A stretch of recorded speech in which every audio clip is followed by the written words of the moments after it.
نزیکا سالک بسر شر روسیا لدیجی اوکراینیا دلباز دبو هیویا راوستاندناوی شری نخویایا. 12 روزان پشتی عرض هجن لترکیا 3 کس جبن آواهین حرفتی هاتن در اخستن. و سروک بری امریکا جیمی کارتر یه 98 سالی لمالا خواه لجر چاودریا ساغلمیه دیا.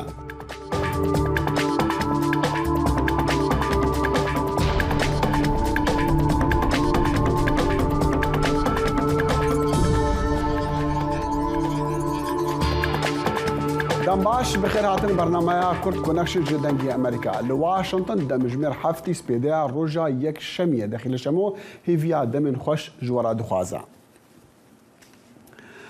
سروكي اوكرانيا فولاديمير زيلنسكي ده شموي غوتكو وي نشان خرط جي ولاتن هفبند ورغرتنا كو روسيا دي ورا بر برسيار كرين جي كريارين خوين دجي ولاتي وي دا خفتنا خويا شفيدي دا زيلنسكي قوت ما في حفتي نشان خورت جهافكار خو ورغرتنا و بيا من برچاف د درباري بر برسيار كرتنا روسيا جبر ايريشن وي و تيرورا او لدجي اوكرانيا و غليوي بكارتينا وي قوت جي هر ايريشك روسي لسر هر عردكيان هر بارچيكا ولاتي ما دي انجام قانوني و بنچاف كرن و برچاو جبو دولتا تیروری هبا زيلنسكي بالکشان ده سر ایریش نتنی ده سالا بوری دا لیدیسان جه سالا 2014 ورا دماکو شر جاره یکم لرشحلات اوکرانیا دست بکری.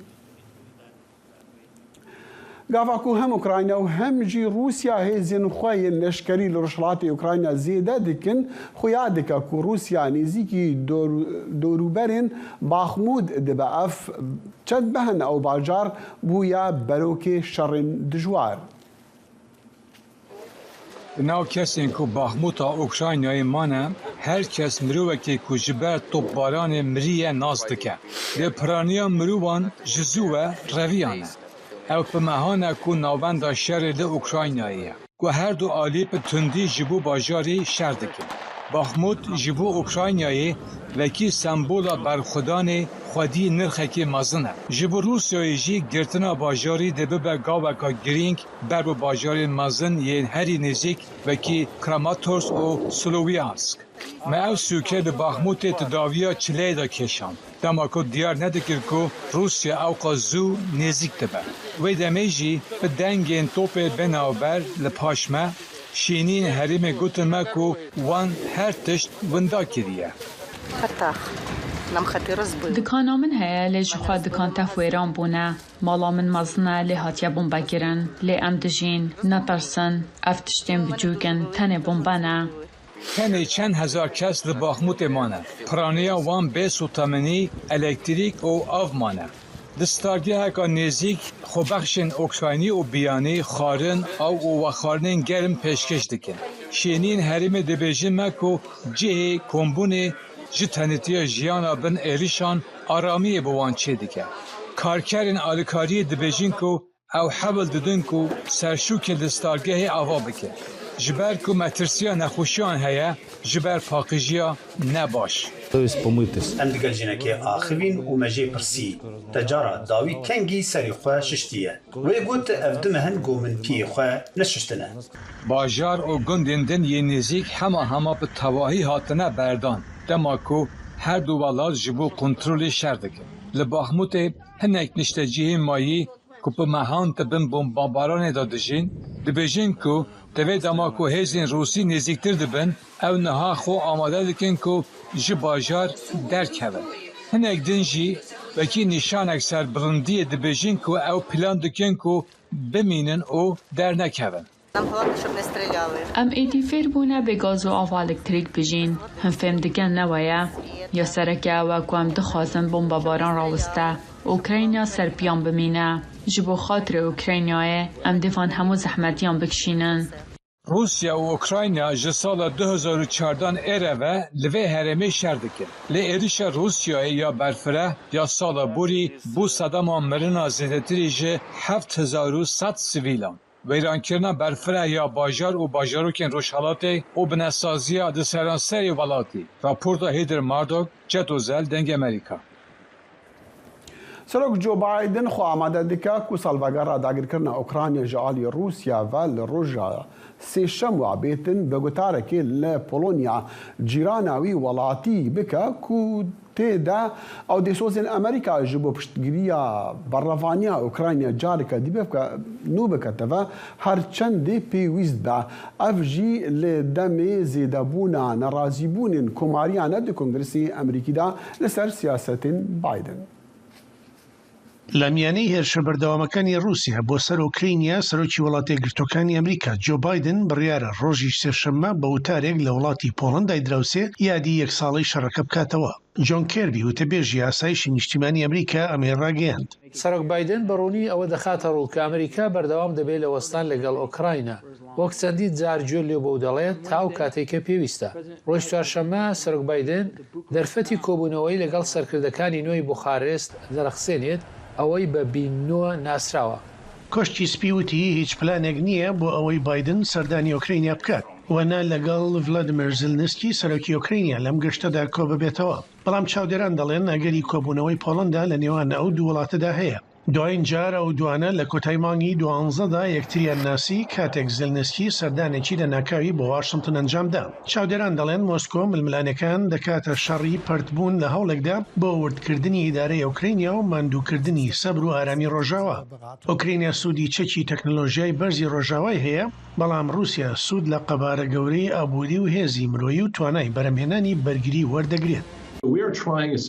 هەوڵ دەدەین لێرەدا لە بنەڕەتدا هاوسەنجێک بەدەست بێنین بۆ ئەوەی توانای سەربازی پێویست بۆ ئۆکراینیەکان بدەین کە بتوانن ئەم شەڕە بە ئەنجامێکی سەرکەوتوو بگێنن. بەڵام بۆ ئەوەی ئەو کارە بکەین بەبێ ئەوەی بێباکانە مەترسیەکانی جەنگی جیهانی سیان بەرز بکرێتەوە وەک سەرۆک بایدن حەزی لێیە بیڵێت و ئەوەش بۆ لێدان هاوسەنجێکی ئاسان نییە. لە کاتێکدا هێشتا پشتگیریەکی بەرفراوان بۆ ئۆکرینیا لە کۆنگرسدا هەیە، هەندێک لە یاسادانەرانی کۆماریەکان لە ئەنجومەنی نوێنەران کە ئێستا پارتەکەیان زۆرینەیەکی کەمی هەیە پرسیار لە ڕۆشتنی بەرفراوانی پارەی ئەمریکا بۆ کیێف دەکەن 40 میلیارد دلار وەک یارمەتی ئاسایشی و ئابووری و مرۆیی لە دوای داگیرکاری. ئەم شەڕە لە سەرشانی بازرگانی ئەمریکا دەکرێت و پلانمان چییە جەناوی سەرۆک؟ ئایا شەڕێکی بێکۆتایە؟ ئایا ئێمە بەردەوام دەبین لە خۆراکدانی ئەو جەنگە بە چەک کە بە تەواوی نازانین بەرەو کوێ دەڕوات یان چۆن بەکاردەهێنرێت تا چ مەودایەک؟ ڕاپرسیەکان دەری دەخەن کە ئێستا نزیکەی نیوەی ئەمریکایەکان دەڵێن پێویستە واشنگتن داوا لە کیێف بکات کە بە زووترین کات بە ئاشتی ڕازی بێت. وریاکاڵێ بۆ پاتسی ودیکوا سوارە دەنگی ئەمریکا لە کۆشتی سپی.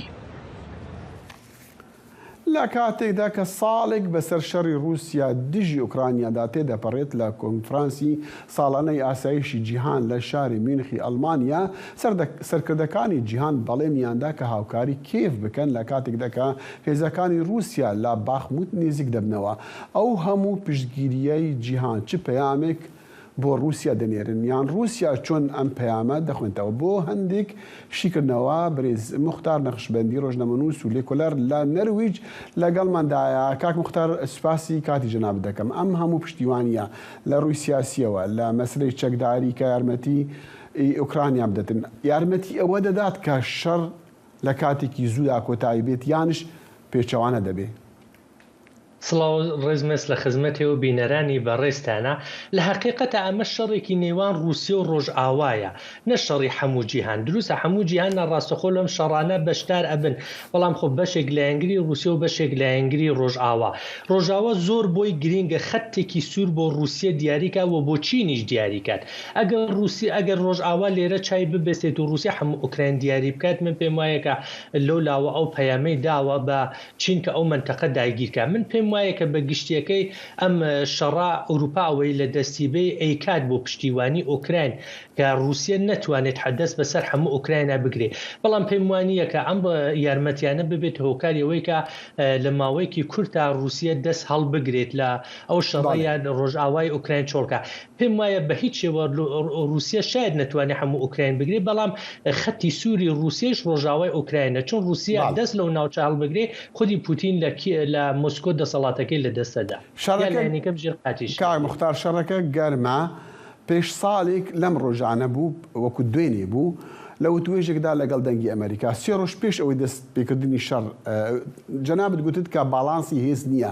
ئێستا کە دەبینین ئوکرانیا بەرگری لە خۆی دەکاتن و هێزی هەیە و شەڕی دژی رووسیاش دەکاتن. ئایا بە بۆچوونی تو ئێستا هاوسەنگی هێز هەیە یان نا؟ من بۆ ئەوەی کە بتوانین دقیق مەسئلەکە تێبگەین نسبە هاوسەنگی هێزیان نییە لە هیچ بوارێکە، بەڵام بۆ مەسەڵەن ئوکراین نەتوانێت لەوێ لە خۆی دیفاکە. سێری شەڕی وێتنام کەن، زۆر کەس پێی وابێ ئەمە شەڕی وێتنام و ئەمریکا بۆ ئەمریکا لەوێ شکستی خواروان نییە. چۆن ئیستا ڕۆژئاوا یارمەتی ئوکراینەکەن چەند ئەوەی ئەوە لەو کاتە سۆڤێت یارمەتی وێتنامیەکانیە کرد. ئەمە ئیستا بە هەچی شێوە ڕۆژئاوا چ لە بواری ئابووری و سەربازیە یارمەتی ئوکراینیەکانەکەن، بەڵام بەڕاستی هەم هێزی سیاسی و هەم هێزی سەربازی ئوکراین زۆر خۆڕاگرن، زۆر بە پلانەوە واردی ئەم شتانە بوون، بۆ هەموو شتێ پلانیان بووە. پێشەوە شەڕەکە دروست بێت دیارە هێزی سەربازی و سیاسی ئوکراین بە پلانەوە بە یەکگرتی و کاریان کردووە. ئەمەش هیوادارم ڕێبەرانی و مەسئولانی کوردی چاو لەو مەسئلانە بکەن بێتە تەجربە بۆ خۆمان. بە گشتێکی پێم وایە کە یارمەتیەکانی ڕۆژئاوا کە بەم شێوە دێت لەسەر ئەرزا باڵانسی هێز بۆ شێوە تەغییر ناکات کە رووسیا بتوانێت دەست بەسەر هەموو ئوکراینە بگرێت. بەم فاکتۆرانەی کە ئیستا لەبەردەستە هەن. باشەکە مختار، رووسیا کەڵک لەو ڕاستی وەرگرتووە کە خاوەن چەکی ناوکیە. ئەمە قسەی جەنابەت بووە پێش ساڵێک.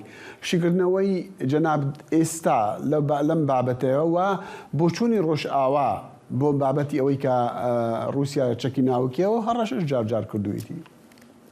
بەڵێ رووسیا کاتێ چەکی ناوەکی بەکار ئەهێنێت کە بزانێت بە گشتی دەسەڵاتی خۆی لە ئەسڵی خاکی رووسێدا تووشی مەترسیە بێ.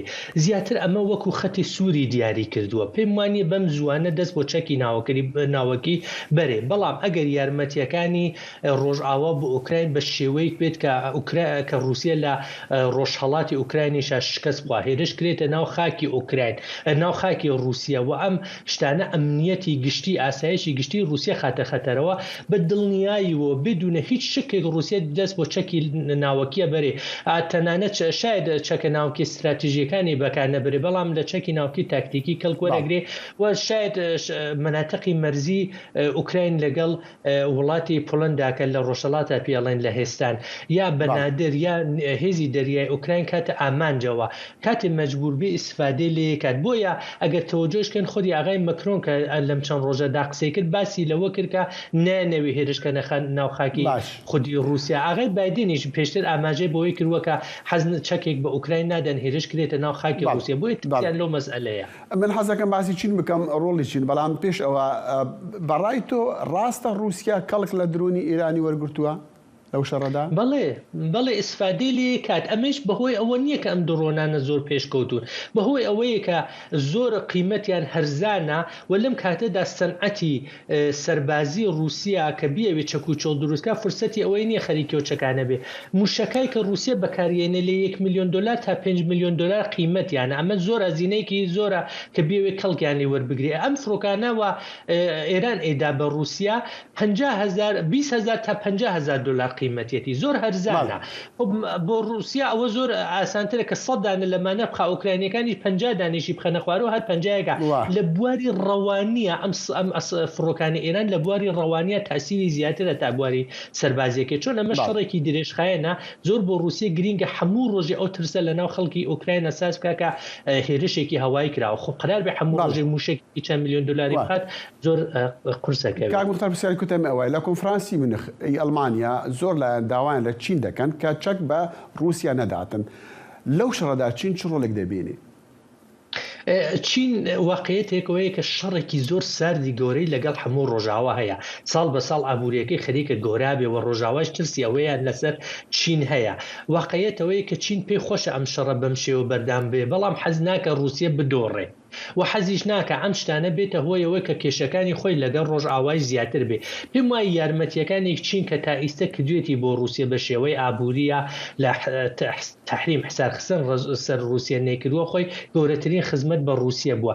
بەڵام بە دڵنیایەوە حتمما بۆ چەکوچۆڵ ئیسا و چەکوچۆڵی پێشکەوتی پێویست نییە رووسیا، بەڵام لە ڕاکتەوە بگرە گولێ تۆپە و گرە ئەو تەچیزاتانە قەتەعاتی و سلاح پێشکەوتوانە نا، بەڵام سلاحای خوارەوە حتمما چین لەو زمینانە یارمەتیانی کردووە و ئیشیکا چۆن بۆی گرینگە کە رووسیا لایەنیکەم لەو شەڕەدا شکستێکی قورس نەخوا چۆن بدونە رووسیا چین هێزێکی وانە بتوانێت بەرامبەر ڕۆژاوا بیستی. بەرز مختار نەخشبەندی ڕۆژنەمەوان و لێکۆلەر لە نەرویج ئۆسلۆ لەگەڵ مام زۆر سپاس بۆیەوە دەستان خۆش. لە هەفتەکانی یەکەمی شەڕی رووسیا دژی ئۆکرانیا ئەو پەنابەرانەی کە بەرەو وڵاتانی دراوسی هەڵاتبوون گەشتێکی بێ بەرامبەریان لە سەرانسەری ئەوروپادا پێشکەشیان دەکرا. دوای ساڵێک تاکە گواستنەوەی بێبەرامبەر شەمەندەفڕێکە کە لە پۆڵەندا بۆ ئەڵمانیایە و لەلایەن ئەڵمانیەوە پارەی بۆ دابین دەکرێتن، بەڵام شوێنەکانی ناو شەمەندەفڕەکە خواستێکی زۆریان لەسەرە. ئەم شەمەندەفەرە هەر بە دوو ڕۆژ جارێک شەوانە وێزگەی پێشمەشێل لە سنووری ئۆکرانیاوە بەرەو هانۆڤەر بەجێ دەهێڵێت. ئەم شەمەندەفەرە تەنها بۆ پەنابەران کار دەکات، بەڵام بەدەستهێنانی جێگەیەک لە نێو ئەو شەمەندەفەرەدا ئاسان نییە. لە وێزگەی پریمەشێل ژوورێکی چاوەڕوانی کراوە تا پەناگەیەک بۆ دایکان و منداڵان. ئەوانەی یەکەم کەسن کە نیشانەیەکی ئەوەی لە مەچەک دەکەن وەردەگرن بۆ ئەوەی بەدەستهێنانی شوێنێک لە شەمەندەفەرەکەدا مسۆگەر بکەن. خۆبەخشانی خاچی سوور سەرپەرشتی پرۆسەکە دەکەن. ئەلێکزاندەر ریبارچێک و خێزانەکەی لە شاری سێڤرۆدۆنیتسک لە بەرەی پێشەوەی شەڕ لە ڕۆژهەڵاتی ئۆکرانیا هەڵهاتون. دوای دوو ڕۆژ چاوەڕوانی لە شێڵتەرێکدا خانەوادەکەی بلیتی سواربوونی شەمەندەفەریان وەرگرت کە دەکرێتە مەچەک و خۆیان بۆ چوون بۆ ئەڵمانیا و ژیان لەوێ ئامادە دەکەن. لە سەدا هەفتای شارەکە وێران بووە. بنیادنانەوەی شارەکە بەلانی کەم 3 یان 4 ساڵی پێدەچێت. بە دڵنیاییەوە من دەمەوێت بگەڕێمەوە بۆ شارەکەم. من لەوێ گەورە بووم، هەر بۆیە بەجێهێشتنی زۆر سەختە. ئێمە لە پێناو سەلامەتی منداڵەکانمان شارەکەمان بەجێهێشت. لە هەر ژوورێکی شەمەندەفەرەکەدا تەنها 6 کەس دەتوانن بخەون یان ئەو پەڕی 8 کەس ئەگەر منداڵ بن. شەمەندەفەرەکە تەنها 4 فارگۆنی هەیە. هاوکات 210 کەس بلیتی سواربوونی وەرگرتووە ئەوانەی بۆ هانۆڤەر دەچن. خۆزگە 5 یان 6 فارگۆن بوونایە، چونکە ئێمە زۆر پێویستمان بە فارگۆنی زیاترە بۆ ئەوەی بتوانین جێگە بۆ هەموو پەنابەرەکان لە شەمەندەفەرەکەدا دابین بکەین. پرۆسەکە خاو و هەروەها سیستماتیکیە. خۆبەخشان هەموو بستێک شوێن کە هەبێت بۆ پەنابەران و کەلوپەلەکانیان بەکاردەهێنن. پەنابەرانی زۆر هەن کە دەیانەوێت بگەنە ئەڵمانیا. ژمارەیەک لە پەنابەران دەتوانن بە پارەی خۆیان بلیتی شەمەندەفەر پاس یان فڕۆکە بۆ ئەوروپای ڕۆژئاوا بکڕن، بەڵام زۆرێک لە پەنابەران هەموو شتێکیان لەدەستاوە و پشت بە خزمەت گوزاریە خۆڕایەکان دەبەستن بۆ پەنابەرێکی زۆر. ئەمە چاوەڕوانیەکی درێژە لە شەوێکی زستانی تەزێنەردا. خانوەکان بە تەواوی کاول بوون و هیچ شوێنێک نییە ڕووی لێ بکەیت. ڕووسەکان لە نیوە شەودا گوندەکەیان وێران کرد. جا نازانم لەکوێوە دووبارە دەست بە ژیان بکەمەوە. ئیستا ناتوانم خانوویەک بکڕم یان بنیاتی بنێم. نازانم چۆن بتوانم بژیم و نازانم یەزدان چی ئومیدێکمان پێدەبەخشێت. لە ئێستادا تەنها هیوا ئەوەیە کە لە جەنگ هەڵبێت و بە هیوای کاری خێرخوازانی ئەوانەی نانەسرێن. دوای دوو کاتژمێر 230 پەنابەر خرانە نێو شەمەندەفەرەکەەوە و شەمەندەفەرەکە لە کاتژمێر 2:30 شەودا باگەشتێکی 16 کاتژمێری بۆ هانۆڤەر لە ئەڵمانیا کەوتە ڕێ. بۆ هێنری ریچوێل سمکۆ عەزیز، دەنگی ئەمریکا. دەنگی ئەمریکا جافکانیەکە پێباوەریان و چاو ئاگاهیان.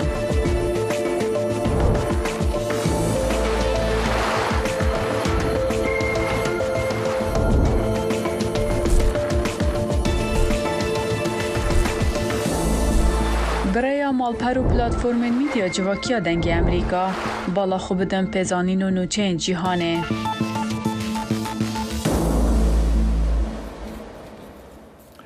دیپلۆماتین پایە بلندین ئەمریکا و چینê دوهشەمویê di yekem peywendiya astê bilind de di navbera welatên wan de hatkirin ji dema ku Amerîka balona sîxuriya Çînê berî du heftiyan xistiya xwarê.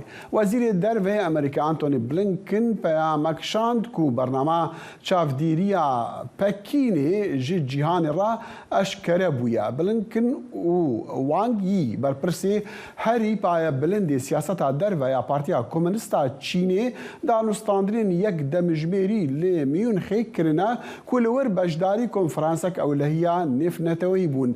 نت پرایس بەردەفکێ وەزارەتا دەرڤەیە ئەمریکی دەداخوێنیەکێدا گوت کو بلینکن ji کاربەدەستین چینێ ڕەگوتیا بەرنامەیە باڵۆنین چاودێریە ئەسمانیە یا کو کەتیا ئەسمانی زیدەتری چل وڵاتان ji cîhanê ra hatiye eşkerekirin. Her lê konferansê Münxê rêberên cîhanê daxwaz jî Çînê kirin alîkariya çek nedin Rûsya di şerrê de li dijî Ukrayna. Hevdem serokê Ukrayna daxwaz ji welatên Rojava kir lezê li alîkariyên leşkerî ji welatê wî rabikin. Gelo piştevaniya ku rêberên cîhanê soz dane bidin Ukrayna wê bibe sedemê ku Rûsya پێترشەر گەرم بکە یانە. دکتەر کەمال سیدۆ پرێڤەبەرێ ئۆفیسا ڕۆژهەڵاتە ناوین لە ڕێخستیا گەلین ژێرگەفان لە بەرلینێ ڕاستە بخوا بمەڕایە. سپاس دکتۆر مۆسکۆ چاوە vî piştgiriya cîhanê jî kêv ra şirove dike. Roj baş keke dexîl berî ku ez behsa vê berseva vê pirsê bikim dixwazim hema çend gotina li ser konferansa Münşinê bêjim ji bo ku guhdarên we zanibin ev çi konferansa asayişa Münşinê ji sala 1966 da dest pêkiriye yani ev cara 58 ku li Münşinê konferanseke wisa salane çê dibe. Serokê konferansê balyozê berê Almanya Christoph Heusgen û hikûmeta federala Almanî her wiha hikûmeta eyaleta Bavarya finanseya vê konferansê dikin. Slogana konferansê eger mirov bi Almanî bêje Frieden durch Dialog yani aştî diriya diyalogê ra ev slogana konferansê ye. Helbet Rusya bi çavekî nebaş li konferansê temaşe dike ji ber ku Rusya nehatiye dawetkirin di salên pêşî da belkî ji destpêka hebûna vê konferansê de Rusya beşdar bû. Wexta ku Rusya beşdar be dikare raya xwe bêje li ser tiştên ku rû didin nemana yan jî nehazîrbûna Rusya ji bo Rusya nebaşe lê ka mirov bêje eceb ji bo slogana konferansê rast e ku Rusya dûrkeve ya na em dizanin Rusya şerekî nemavdar li dijî yasayên navdewletî li dijî Ukrayna destpêkirî ji bo ku berjewendiyên împeryalîstên Rusya bicî werin lê mirov dikare li ser wêyekê behs bike آیا نبونا روسیا دورده راسته یا نراسته او تشتکی دن؟ باشه راسته یا نراسته؟ لگور دیتنا من وقتا مروف تماشای سلوگانا کنفرانسی بکی یعنی آشتی دریا دیالوگی را گرک همو آلی حاضر بین یعنی مروف دکاره دعوت روسیا را بشینه بله و ده هندره کنفرانسی دا تاوان شر ین کو روسیا دکه آشکره بکه از باور دکم روسیا وی یکی زانبه و بخو حاضر نابه لی وقتا کو به دعوت کرن روسیا نه و کنفرانس بیتر راست گوتر به یعنی از باور ناکم روسیا حاضر بش برکو روسیا دزانه کو همو یعنی بگلک کسین بشدار و تلین خواه دریجی تاوان شر بکن کاتان هاجی کرن همو کسین کو آخفتن بگرج امریکیان حتی اوروپیان دف دا بجن روسیا و روسیا جی آماده نبوی وقتی گویی باش خراب او تشتگی دیاله ما دخواست و بتایبد جی نبس روسیا کرنا آلمانجا خو حتی چین جو انا دخوازن کو آلیکارین چک ندن روسیا اف بیامن آلیکاریا روش آوا چاوا چت باوریت ویل روسیا الموسکو چاوا بین خواندن ام دزانن کو دنیا تدی نجی خیر خازان پکتی ولاتن دنیای سردارن وان ولاتان بتایبتی ولاتن کو رژیمن وان وکو روسیا وکو چینه ایران ترکیه رژیمن دیکتاتورینا به گوتنان جریه خو در ناکون آلیکاریا اوکراینیا راسته اوکراینیا دخوازه سرخابونا خو بپارێزه فشار دوی زیده ببل سر روسیا تاکو روسیا آشتی قبول بکه لیج آلیه کی دن مروف دکاره فشاره که دن لسر روسیا خورد بکه ودن هندري روسيا دا خلق روسيا سياستا بوتين قبول نكن افيك وي تشاوا تشيبا بالجوردي تنامن وامجي حروج لسرفيا كي دا اخفن وقتا كو ولاتن ناتو ولاتن روجافا راست جوبن دي سياستا خوادا يعني وكو ميناك جحازارو نهسدو شيستو سيادا اف كونفرانسايا روجا كج روجان نوينركي ناتو بحثا تاوان شر ين تركيا نكرنا 2018 لديجي ياسايا ناف دولتي عفرين ها داغر كرن كسكي جناتو رخنا لتركيا نكرن وقتكو سياستا ناتو راست جوبا دوبل مورال دوبل ستاندارد جوت ستاندارتي نبا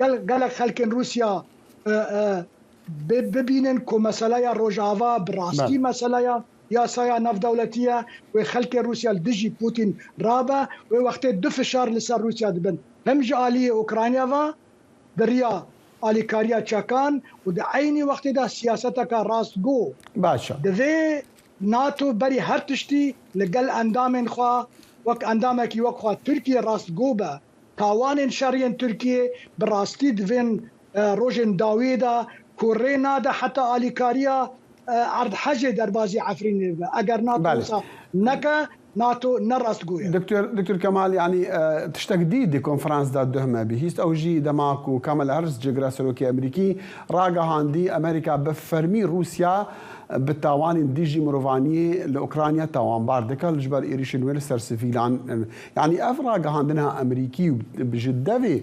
جغرا سلوكي امريكا واللي كونفرنس كني فنتوي وي جوهرينا كي بكا وي ببا جوهرتنا كوي تشاندي كاريغرياوي هذا وكم موجود روسيا تاوان بارا مسألة شردا دس بيكرنا شر بخوا تاوانك شما شر شيبو مروف دكارا بحثا ناتو جبكا لي كمالا هاريس نجي باورية حكومة أمريكي نجي باورية حتاكو لسر أندامكي ناتو وكا تركي ناخفن أفيك للدنيا روش بروش خورتر دبا حمو دنيا دزانا كو جوت ستاندارتي هي سياسة أمريكا دا دي سياسة ناتو دا بوتين تاوان شر دكا لي دوي تاوان شر جعالية ولاتكي ناتو وقت تركيا واجي بين بحث كرن بيقو كارن يعني ما بس تاوا دكتور كمال ما بس تاوا كو اگر تركيا لهمبر تركيا تشتكي وصابكن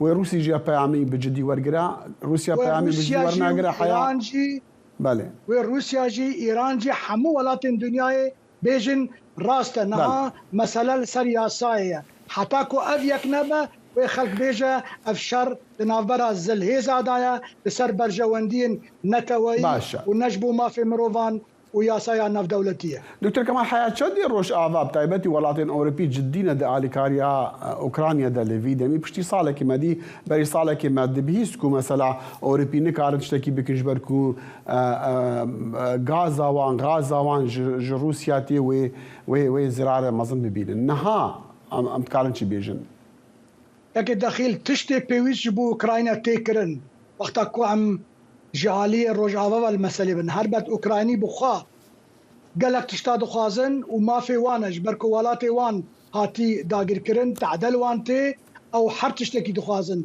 للجوردي تنامن تشتكو بيويس اوروبي دكن جبو اوكرانيا وتشتك نمايكو روجافا جبو اوكرانيا نكن وهر بكتجي بالي دكتور كمال سيدو بري اوفيسار وشلاطا نافين لريخستيا قالن جيرغافان لبرنيني بمرابو قالك سباس كاكي دخيل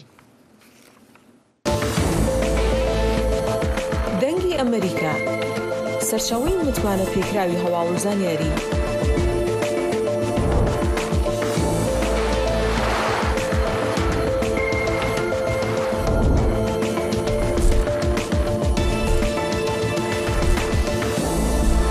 لە ماڵپەڕ و تۆڕە کۆمەڵایەتیەکانی دەنگی ئەمریکاوە ئاگاداری هەواڵ و گۆڕانکاریەکانی جیهان بە.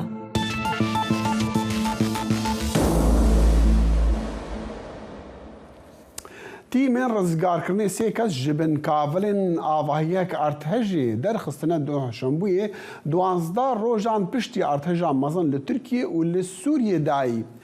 اف زلامه کو جبن کاولان دا آسی مابو جن و زاروکین ویجی دا آواهیا هلوشیای دا ساخ خاتنا دیتن لحتای پاریزگاه کو لباشور ترکیه و راستی زیانا مزنا ارتجی بوی تی مارزگار کرنی دبیجا کو دیو باف ساغمانه لزاروک جبر بهیزیا لاشیخوا مد خوشکک مزن و جویکک جی مری هاتن دیتن لگو را حجمارین فرمی کوتین راگاهندن دا ارت حجی دا زیدتری 46,000 کسان مرنا. نوێنەرێن ئاژانسە نەتەوێن یەک بووی دۆ شەمووی سەردانە جندریسی یا سووریە کردن ji بۆ نرخاندنا حەوجەداریên ئالیکاریên mirovانî piştî ku dever ji ber arthejê ya bihêz li Tirkiye û li Sûriye ziyanek mezin dîtî.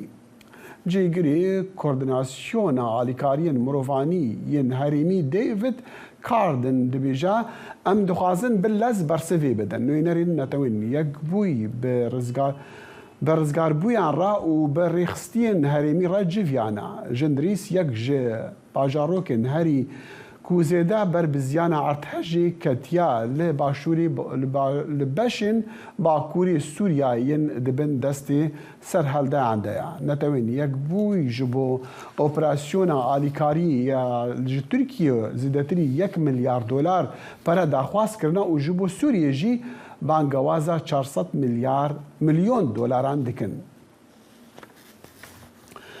Li başûrê Tirkiye piştî arthêjî hestên dijberî penaberên Sûrî zêde derketina. Xelek wane bi talankirinê tawanbar dikin. Hêzên taybet û yên artêjî jî niha li seranserî Tirkiye bajaran yan li wan bajêrên ku ber arthejanê ketine belav bûne û niha hewl didin rê li wan bigirin li talankirinê û li hestên dijî Sûriyan. ژمارەی ئەوانی گیانیان لەدەستداوە بەهۆی بوومەلەرزەکەی هەفتەی ڕابردوو لە تورکیا و لە سووریا بەرز بۆ 42,000 کەس. کۆی گشتی زیانەکانی مڵک و ماڵ بەهۆی ئەو بوومەلەرزانەی کە هێزەکەی 7.8 و 7.5 بوو لەسەر پێوانی ڕێختەر وەک KCC ڕایگەیاندووە پێشبینی دەکرێت بگاتە نزیکەی $20 میلیارد. ئێمە تەنها دەمانەوێت چادرێک یا شوێنەکەوێت یایدا بحەوێنەوە. دۆزێک ڕووناکیمان دەوێت. ئێرە زۆر تاریکە. پێویستمان بە هەندێک ڕووناکی و مۆلیدەیەک هەیە بۆ کارەبا. وەک لێرە دەیبینن 8 خێزان خەریکە ڕق دەبینەوە. زۆر ساردا. پێویستمان بە خۆگەرمکردنەوە هەیە. نەبوونی شوێنی حەوانەوە لەم زستانە ساردەدا بۆتە کێشەیەکی گەورە بۆ زیندوماوان و لێقۆماوانی دوای بوومەلەرزەکە بەگشتی و بۆ پەنابەرانی سووریاش لە تورکیا بە تایبەتی. نازانم بۆ کوێ بچم خوددا دەزانێت وە گوتم 8 خێزانی لێرە ئێمە لە ژێر ئاسماندا بەبێت چادر دەژین منداڵی لێیە کەسی بە ساڵاتچوومان لەگەڵدایە زۆر ساردا. ئەو خەڵکە هەرچی هەیەن بوو بەهۆی بوومەلەرزەکەەوە لە دەستیان داوە لە ئێستادا تەنها خوازیارن شوێنێک هەبێت بۆی بچن و لەسەر مادا ڕق نەبنەوە. پێویستمان بە چادر هەیە پێویستمان بە پێڵاو پێویستمان بە هەموو شتێکە هیچ شتێکمان نەماوە نەمانتوانی هیچ شتێک لە ماڵەکانی خۆمان بهێنە دەرەوە خانۆکەمان بە تەواوی وێران بووە هەمومان ماڵمان وێران بووە. شەقامەکان بۆتە ماڵ و شوێنی نیشتەجێبوونی هەندێک لەو خەڵکە ئەوان داوای بەتانی و خۆگەرمکردنەوە و خواردەمەنی دەکەن. ئێمە لەسەر شەقامەکان ماوینێتەوە پێویستمان بە ئاو کارەبایە هەروەها پێویستمان بە چادر یا خانووە دواتر پێویستمان بە خواردنی باش هەروەها بەتانی و ژیانێکی باشمان دەوێت. گرفتێکی دیکەی تاڵانکردنی شتومەکی ئەو بیناوێران بوانەیە کە بەهۆی بوومەلەرزەکەەوە بوون بەدار و پەردوو. ئێمە دەچینە ناو وێرانەکانەوە دەچین ناو باڵەخانەکانەوە کە خەریکە دەروخێن بەڵام ئەو خاون فرۆشگایانە دەڵێن بۆ ئەوە هاتوین کاڵاکانمان وەربگرینەوە هەمویان تاڵان چین چۆن بزانم ئەم کاڵایانە هی ئێوەن بۆچی ڕایان کرد کاتی ئێمەیان بینی ئەگەر تۆ خاون فرۆشگا بیت بۆچی ڕادەکەیت. ئەوان دەڵێن ناکرێت نەتەوەیەک یان هەر کۆمەڵگەیەکی دیاری کرا و تاوانبار بکرێن بە دەزی و تاڵانی ئەوان دەڵێن کارەساتەکە هێندە گەورەیە ناکرێت خۆمان سەرقاڵکەین بە کێشەی لاوەکیەوە بۆ ئەوەی ڕێگری بکەین لە توندڕەوی و ڕق و چینەینەتەوە پەرستی و ڕەگەسپەرستی یاسا دەتوانێت ئەو گرفتە چارەسەر بکات. لە حاڵەتەکانی بوومەلەرزە و کارەساتی لەم جۆرەدا دزی و تاڵانکردن دەکرێت ڕوو بدات بەڵام هەڵەیە بیگەڕێنینەوە بۆ یەک نەتەوە یان بۆ یەک ناسنامە ئەوە هەڵەیە و دەبێتە هۆی جەمسەرگیری بۆیە من لەگەڵ جەمسەرگیریەکی لەو شێوەیە و بە ئامانجکردنی سووریەکان نیم ئازارێکی گەورە هەیە کاتێک هەموو کەسێک لێرە بە قوڵی ئازار دەچێژێت بەبێ گوێدانە ئەوەی چ ناسنامەیەکیان هەیە یاخود کوێن زیادکردنی ڕەگەزپەرستی لەسەر ئەمە و ڕژاندنی لە ڕێی میدیاکارەوە دەبێتە هۆی تەقینەوەی تووڕەیی لە کۆمەڵگادا. من باوەڕم وایە ئەمە دەتوانێت لە هەموو ڕوویەکەوە دۆخەکە لە هەردوولا خراپتر بکات.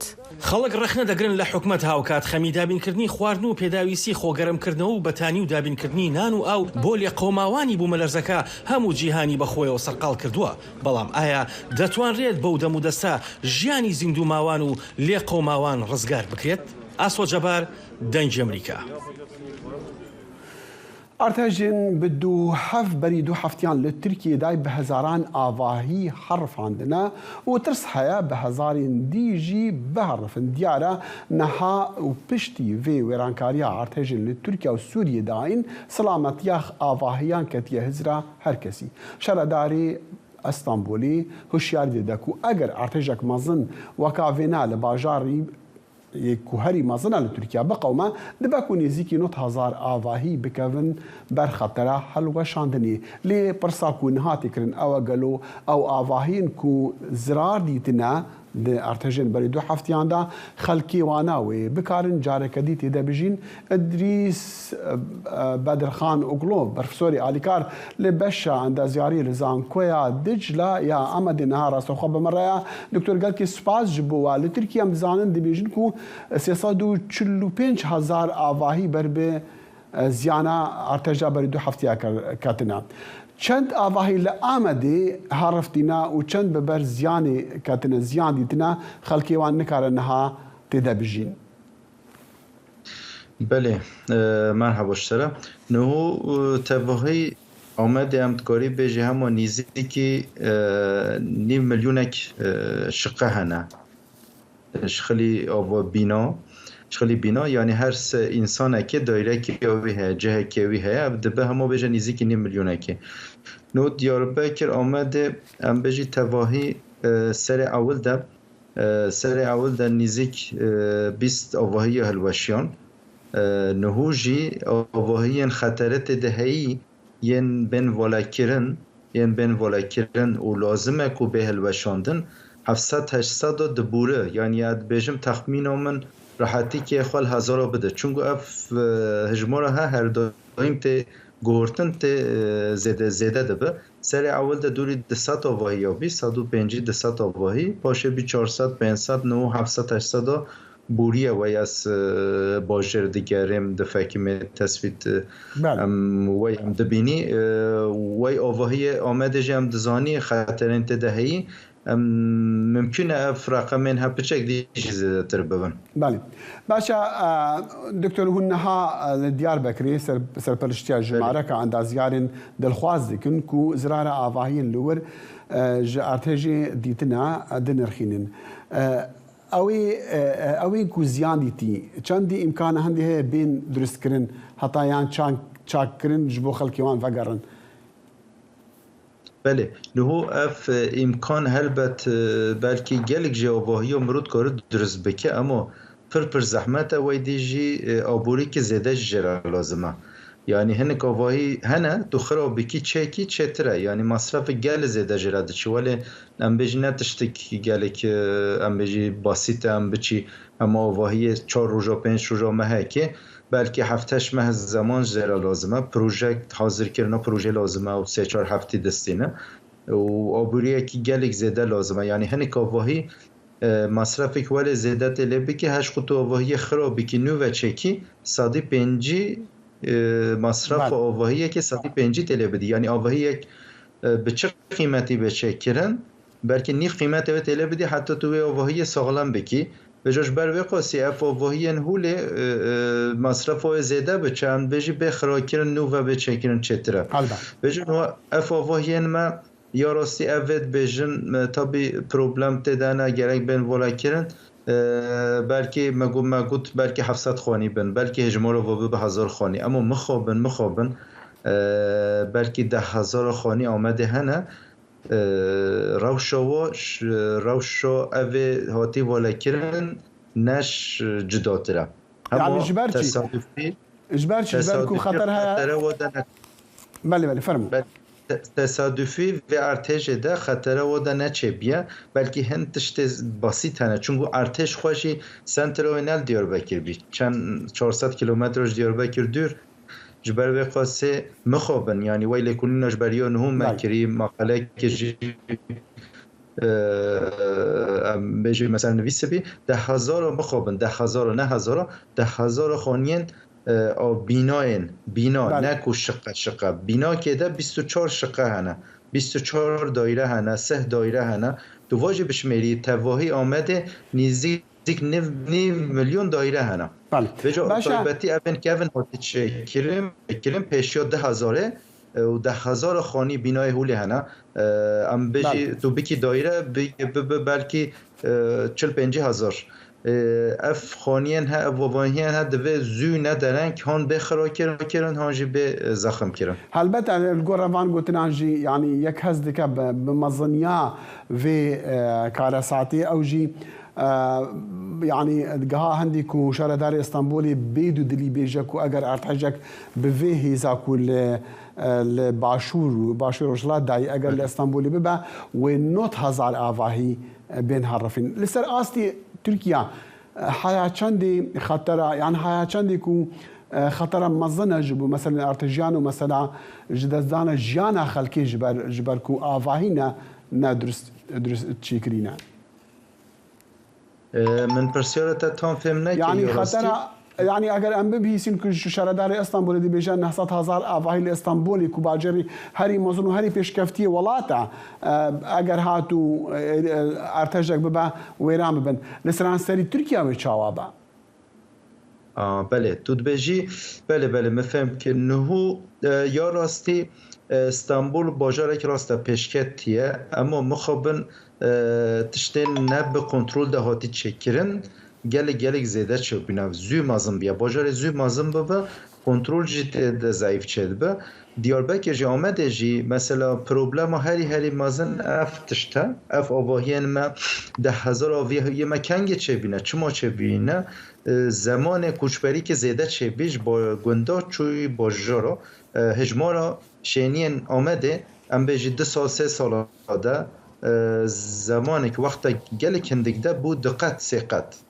یعنی 200-300 هزار هجمار شینین دیاربکر بو 800,000 900,000 اما جهده بجا دقت سقط اف هجمار انسانش ورا آواهی لازمه اف آواهی و نو برده هاتی چکرن گلک نباشات نچکرن گلک به کنترل بدنتیم گلک پروبلم وانه طایبتی اف آواهی هر ریسکه که گلک مازنده دیار کرن دوی شکل استانبول جی گوشبری که گلک زیده چه بیه و دیجی یعنی ام بیجی روش استانبول و دیاربکر نگلش شک دو جدوه بلکه یا دیاربکر یا آمد استانبول چطر جی به وجا دوی سر بتشته لیکولین لازمن دکتر اسمی دخواستش تو پرسن یعنی اگر آواهین کو نها راستی زیانی بونا نو بین آوا کرن یعنی یک نو خانی کش خورا آوا بکلوی هریمی يعني إمكانك يكي هيا كل لجورا كودا ارتجيانا لجورا رنماي زانستي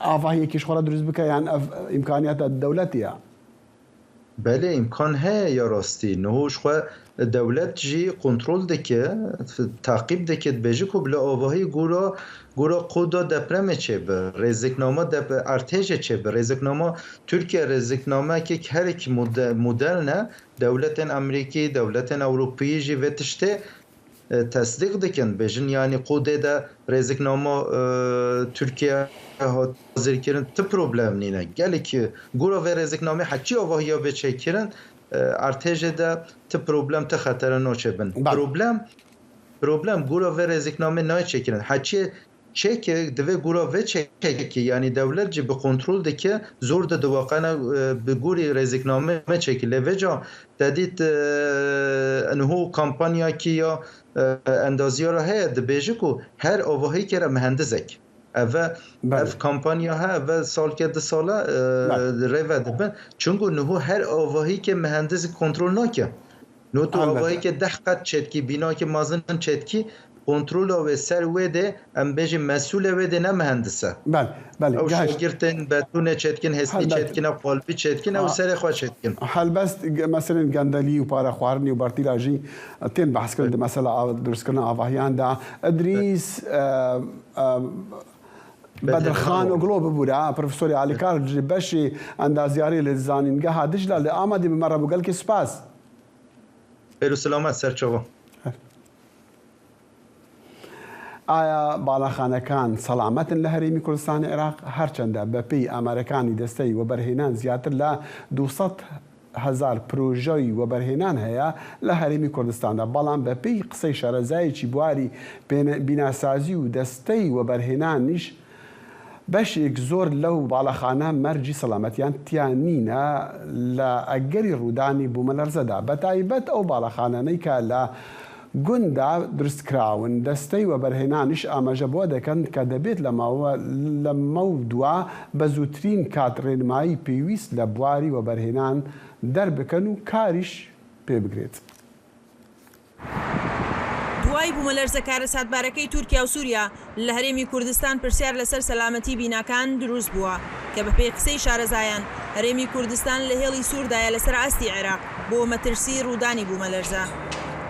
ئەمە یەکێکە لە پرۆژە دیارەکانی شارەکە کە لە قۆناغی جێبەجێکردندایە ئەندازیارێکی بیناسازی کە مامۆستایە لە زانکۆی هەڵەبجا بە دەنگی ئەمریکا دەڵێت زۆربەی پرۆژەکانی شارەکە مەرجی سەلامەتیان بۆ دانەنراوە. و بینانی کە لە کۆنا دروستکراون ئەتوانم بڵێم زۆرێکیان حسابی و ێزە ئاسۆیە نەکراوە بەڕاستی ئەو بینایانە پێویستە دووبارە حکوومەت بە لیژنەی پسپۆر چێک بکرێتەوە بە دوواداچوونیان بۆ بکرێتەوە ئەگینا ئەتوانم بڵێم مەترسیان لەسرە لە کاتی ڕوودانی بوومەلەرزەیەکە کە پلەکەی زۆر بێ با بڵین ئەتوانین بڵێن ئەو بینایانەی کە دیزاینەرەکە لە کاتی دیزاینەکەیە حسابی مەترسی بوومەلەرزەی بۆ کردبێ ئەو بینایە سەلامەتە کاتێک کە لە حساباتەکەیە لە دیزاینەکەیە حسابی ئەو کرابێ. لە هەرێمی کوردستاندا 250,000 یەکەی نیشتەجێبوون هەیە لەو ژمارەیەش 150,000یان بە شێوەی باڵەخانن بەپێی قسەی شارەزایان و ئەندازیارانی بواری بیناسازیش بێت بەشێکی زۆر لەو بینایانە مەرجی سەلامەتیان بۆ ئەگەری ڕوودانی هەر کارە ساتێکی سروشتی تێدانە. ڕۆژی 9 مانگی دوو وەزیری ئاوەدانکردنەوە و نیشتەجێکردنی حکوومەتی هەرێمی کوردستان بە دەنگی ئەمریکای وتبوو کە فەرمانی کردووە وەرکشۆپێک ئەنجام بدرێت لەسەر سەلامەتی بیناکانی هەرێم. هەرچی دەستەی وەبەرهێنانیشە کە بەرپرسن لە پێدانی مۆڵەت بە پرۆژەکان نایشارنەوە کە حسابی بوومەلەرزە لە بەشێکی زۆر لە پرۆژەکاندا نەکراوە و لاگەری ڕوودانی کارەساتیشدا پێ ناچێت دانیشتوانیان سەلامەت ڕزگاریان ببێت بۆیە دەڵێن دەمانەوێت لە داهاتوودا بە جددی کار لەسەر بەرزکردنەوەی کواڵێتی بکەین و بە جۆرێک بیناکان بەرگەی کارەساتی نەخوازراوە بگرن لە هەرێمی کوردستاندا. هەموو پرۆژەکانی لۆکۆست و میدیەم کۆست هیچ حسابێکی بابەتی بوومەلەرزە و ئەم جۆرە کارەساتانیان بۆ نەکراوە. ئەو پرۆژانەی کە بۆ ئەو دوو جۆرە بۆ دوو توێژەی کۆمەڵگا دروستکراوە خۆیان ناگرن. بەڕاستی لە تورکیا زۆر خراپترە بێ بەڕاستی هەنێ لە پرۆژەکانمان لە کوردستانە نەک مەسەلەی زیلزال و بوومەلەرزە و شتیوە بەڕاستی بەرگەی ئاگر کەوتنوێ ناگرن بەرگەی جاری وایە لافاوێ ناگرن هەغوای ئیتر ئێمە لە سبەی ناڕا دەستکەین بە دانانی میکانیزمێکی گونجاو بە ڕێنمایی زۆر گونجاو. بەپێی قسەی شارەزاکەی زانکۆی هەڵەبجە بێت لەبەرەوەی هەرێمی کوردستان لە هێڵی سووری بوومەلەرزەدایە پێویستە حکوومەت هەرچی زووە پێداچوونەوە بە کواڵێتی باڵەخانەکاندا بکات بە تایبەت ئەوانەی لە کۆندا دروستکراون. ئەگە سەرنجی خەریتەی عێراق بدەیت بۆ ئەم پارامێتەرانە ڕەنگەکەی تۆخترە هەتا ڕەنگەکەی تۆختر بێ ینی لێرە ئەو فاکتەرەمان ئەو پارامێتەرەمان زیاترە بێ کە زیاتر بوو ینی ترسمان بۆ بوومەلەرزە زیاترە بێ ینی ئەو ناوچانەی کە لە کوردستانە هەمانە بەڕاستی مەترسی بوومەلەرزیان لەسەرە. هەرچەندە هەرێمی کوردستان بەردەوام ڕوبەڕووی بوومەلەرزە دەبێتەوە بە گوڕی کەم بەڵام لە ساڵی 2017دا بوومەلەرزەیەک بە گوڕی 7.3 پلە ڕوویدا کە هەرێمی کوردستانیشی گرتەوە بەو هۆیشەوە زیانی گیانی و مادیشی لێکەوتەوە. سنوور کەریم دەنگی ئەمریکا سلێمانی. جیمی کارتر سەرۆکێبەرێ ئەمریکای 98 ساڵی کوژ ساڵە 1970 وەرە هەتا 1970 سەرۆکاتیە گەلی ئەمریکی دیکرد لە ماڵاخوا لەژێر چاودێریا ساغڵەمیەدایە و ئەوێ دەما خۆیان مایی يجي جيانا خوا لور لمالاخوا درباز بك اول لغورا ريخستيا کو کارتر دا مزراندی دی بیجا هجی گوتنیا کو سروک بری جیمی کارتر پشتی کو سروکاتیای بداوی هاتی دزداکارن مروانی و رخستیک دا مزراند جبو آلیکاریا خلکی کم درامت جبو آواکرنا خانیان نبتنی لأمریکا بلکو لسرانسری جیهان جبلی ویناجی وی بجداری دی چند حولین آشتی داد ناف ملتان دا کریب تایبت اسرائیلی و فلسطینیان پشتی کو جورج بوش بوی سروکی امریکان بوی چند یمتین دماهیا برنامه ایرو یاکورد کنکشن حتا صبحی دیگه نیک هر شاد و بختور بنو